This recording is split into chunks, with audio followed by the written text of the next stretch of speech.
Ce soir, il s'agit de ne pas se tromper d'objectif. Ce soir, il me semble, même j'en ai la certitude, il s'agit d'apporter une réponse aux questions qui sont soulevées, aux risques, aux dangers qui sont affirmés, qui sont démontrés.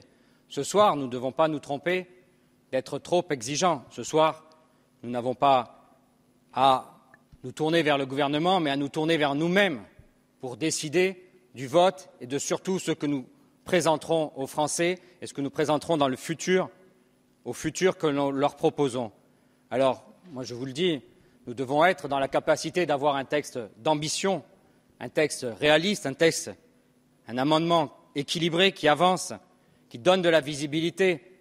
Nous ne pouvons pas être dans un certain recul que j'entends d'un côté, dans une rigidité que je crains de l'autre.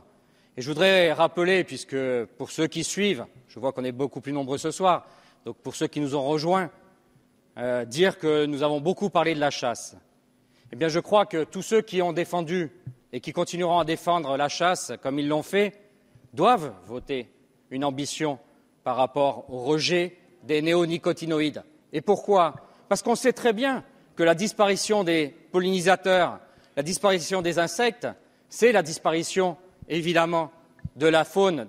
Et donc, vous devez, tout comme vous êtes acharnés à défendre la chasse, j'espère vous retrouver acharnés à faire en sorte qu'on aille vite et qu'on soit ambitieux sur la réalisation, sur la concrétisation dans un amendement. Mais j'attire l'attention sur le fait qu'on n'est pas dans un combat idéologique par rapport au gouvernement ou par rapport à je ne sais trop quoi.